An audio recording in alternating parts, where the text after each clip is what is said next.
What's going on, travel fans? This is another episode of the Travel Nerds.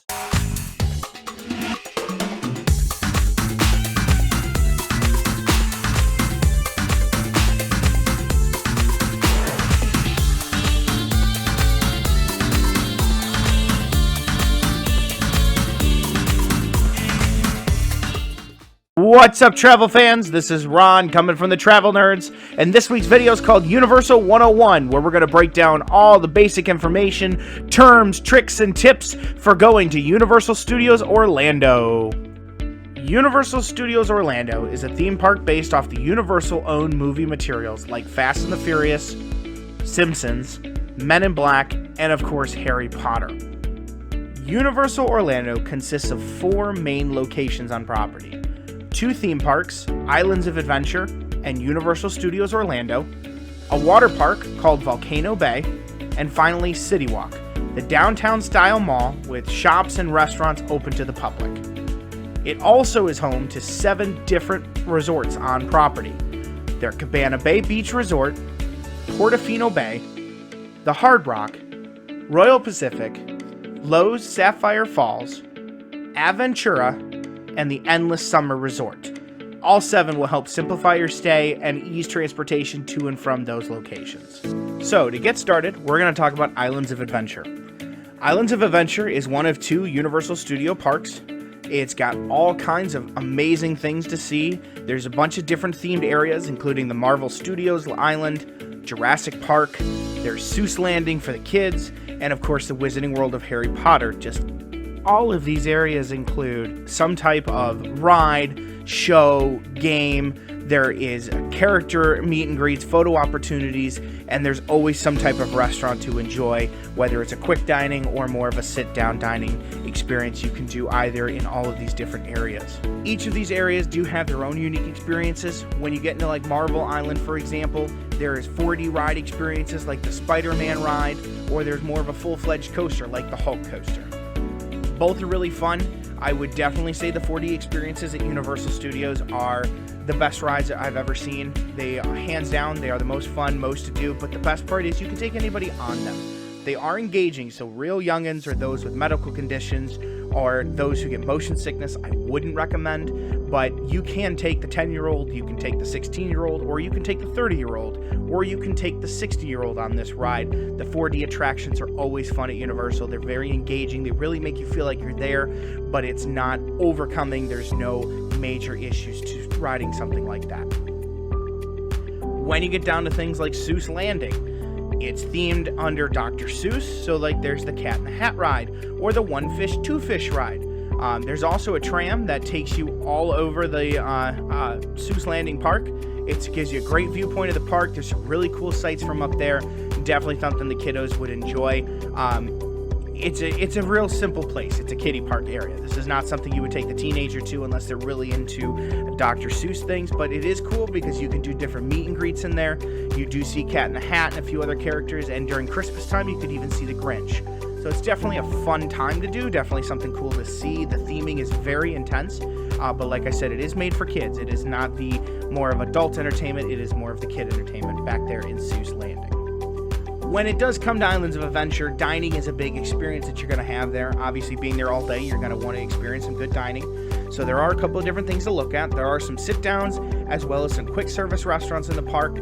Some of our favorites, the Three Broomsticks, which is like a barbecue British food mix that's served back in Hogsmeade in the Wizarding World of Harry Potter.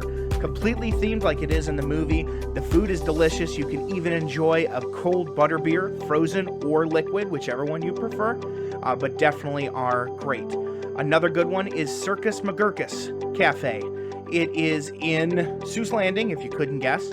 It's more of a typical American food style, chicken fingers, french fries, cheeseburgers, nothing fancy, but it is good food. It is air conditioned, which is a big plus. It's back in Seuss Land, so if you do have the little kids, want to get them out of the sun for a minute, it's a great place to go get some food and keep the kids cool and out of that Florida heat. The last one of the restaurants we recommend is Thunder Falls in Jurassic Park. It's another American barbecue food, real simple food, nothing real fancy. It's definitely good for the whole family. It's really fun themed back there. Jurassic Park is got the fun ride and the great theming. The restaurant adds to it just as everything else. We do recommend looking at that one if you are walking by and are hungry. It's a great one to look at. There's definitely others that we didn't mention, but those are the 3 favorites we like to do when we go down to Universal Studios. But there is no lack of food in this park.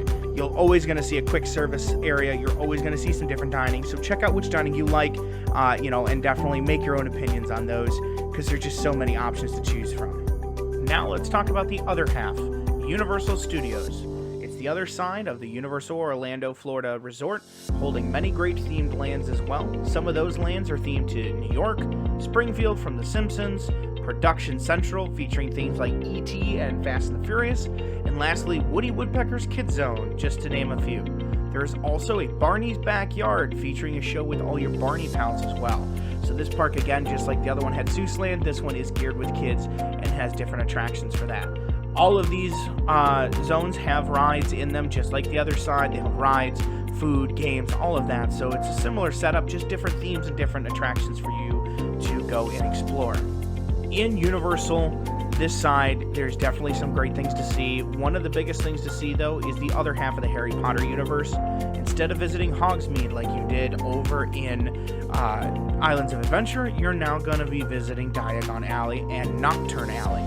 Again, shops, rides, the whole 9-yard themes is right there. You even get to go to King's Cross Station, and you can go through the portal that you see Harry go through in the first one and get into Diagon Alley. It's a super cool theme, super cool thing back there. Even the dragon on the bank, just like in the 7th movie. Besides that, there is Springfield and Simpsons Land. It's a really cool, fun place. There's all the classic Simpson things, from shopping at the Quickie Mart to going to Moe's Tavern and having a Duff beer to getting the Big Pink Donut. And of course, there are rides and character meet and greets just like everywhere else. Definitely a fun thing to do. You gotta go to Springfield. Even if you're not a big Simpsons fan, it's still a classic thing to do, and everybody loves getting their picture taken at Moe's holding a Duff beer. So it's definitely a fun time. As for food on the Universal side, there are a few recommendations we have. The Simpsons Fast Food Boulevard is always a great location. It sounds exactly what it sounds like, classic food. It's a quick service, but it's good food. It's in a fun themed area, and you kind of notice this when you get into the park. It's towards the back a little bit, so it's kind of a nice halfway point.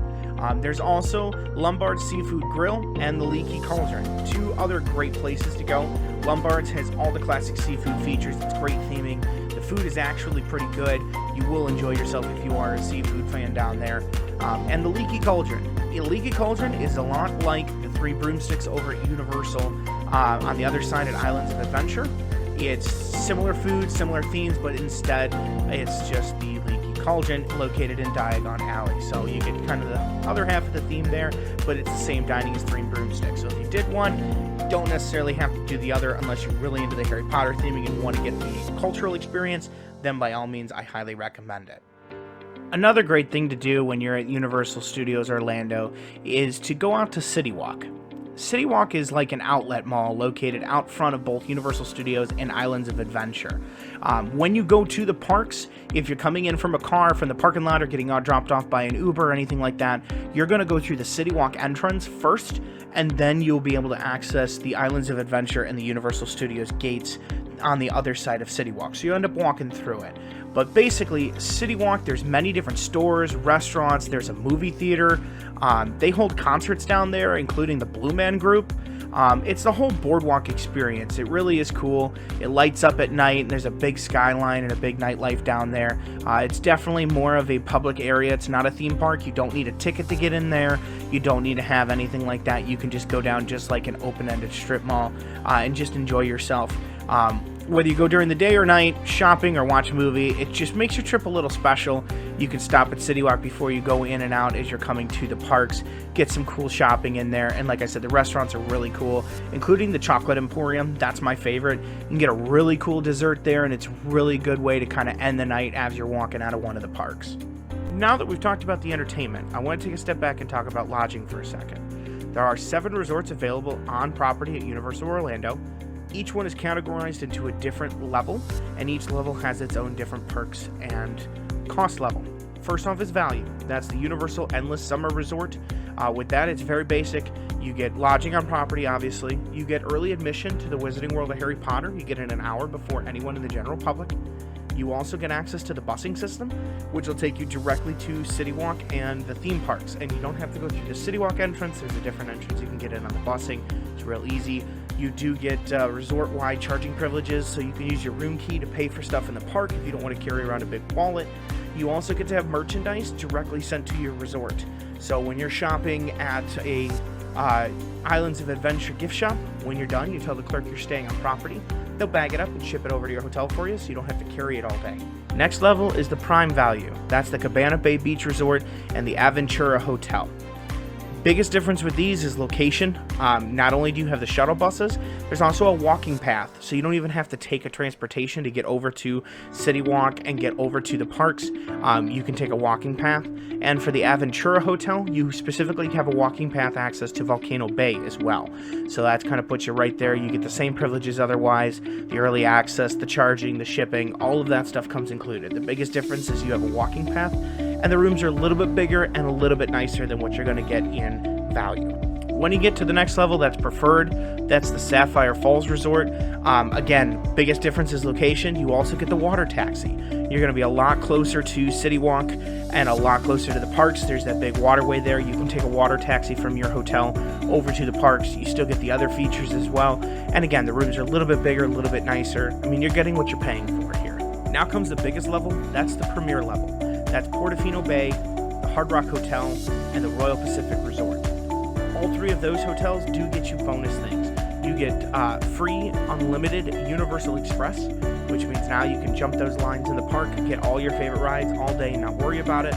You also get priority seating at select restaurants, and you can get a list of those restaurants when you go to check into your hotel. You do get all the other features, the water taxi, the path, the buses, the charging privileges, everything like that. But you do get that unlimited Universal Express, and I think that's a big piece of it. If you're going to be staying at a preferred resort, I would look into staying at a Premier instead, because that unlimited Express is a great value. It's like $129 a day per person if you're just going to buy it outright. So when you kind of look at the cost of that for a family of 4 versus the upgrade to a Premier hotel, you're definitely going to be saving some money and be able to enjoy the parks that much more. So finally, I just want to go over some basic things that you should know before you go. Just some basic terminologies and basic things you're going to run into. First thing is the Express Pass. I know I just mentioned it in the hotel. What is it exactly? Basically, you'd pay $129 to get a wristband for the Express Pass. If you're staying in the resort, you get it for free. But what you'll be able to do is you cut the lines when you're waiting for a ride. Basically, there's 2 line queues. There's the general queue, which is free to anybody to go, and then there is the express line. It's a lot shorter of a queue. Typically, your wait times are cut in half, depending on the ride. Another thing to mention is the Universal has a photo pass option. It's called My Universal Photos. Definitely something I'd look into investing in as well. Basically what it does is it's a storage place for all these different photos you can get taken at the park. They'll have photographers roaming around taking pictures in front of key places. There are some standalone things like back at Jurassic Park. You can get your picture taken. There's dinosaurs behind you, things like that, and it just saves everything in there. Also, any of the ride photos. They take photos on a lot of rides. You can get those automatically added to your My Universal Photos as well. There is a fee to it. It's like $100 a day. They do run deals if you're doing multiple days and things like that, but I highly recommend you look at it. You can go throughout the park. You can get your picture taken completely free of charge. The photographers don't charge you or anything like that. It's a great way to get some professional memories taken. You're definitely going to take a lot of pictures on your phone, but there's some really key shots you can get with these. There's some really cool things that when you get home from your trip, you'll absolutely love. I highly recommend it. I get it every time I go there. Something else to mention is the Assistance Pass. If you're traveling with someone with disabilities, Universal Orlando does have what's called the Assistance Pass. It works differently depending on what your needs are, and the park specialist can go over that with you that day, but basically it allows you to move around easier, not have to worry about getting your specific needs met at each place. An employee will come around and help you with anything that you might need. If this is something that interests you, definitely bring it up. Let your travel agent know if you're using them, and they'll definitely help you out with it. You can always ask your hotel as well when you get down there, or guest services at the park. They'll definitely help you out as well. It'll give you just basic assistance stuff that you may need. It may be something simple, it may be something difficult, but they're there to work with you. They can give you an assistance pass with specific things that you may need to help make your trip a little bit easier. Also, don't forget, Universal Orlando does have its own app. It's going to give you the basic information like where things are, a full map layout of each park. can give you wait times, can give you restaurant locations, even help you with reservations. It's definitely a tool. It's free on the app stores, whether it's Google, Apple, whatever. Just go ahead and download that. You're definitely going to wish you had it when you get down there. It's an easy way to get some questions answered in case, you're just looking for something simple. As always, RJT Travels is here to help plan any trip for you. Being a free agency, we never charge you to plan a vacation or special event. We offer everything from consultational services to planning your full trip for you. So if you're interested and you have more questions about Universal, leave us a comment below. Check out our website, rjttravels.com, and fill out an info card, and someone would love to get a hold of you and answer your questions. That's what we're here for. We are a fully licensed Universal Studios travel agency. We can help book every aspect of your trip, answer any questions you have. We're here to help. Well, we hope this video was helpful. Again, we are the Travel Nerds, presented by RJT Travels. Please like and share our video, leave us a comment, and don't forget to subscribe. Thanks, guys. We'll see you next time.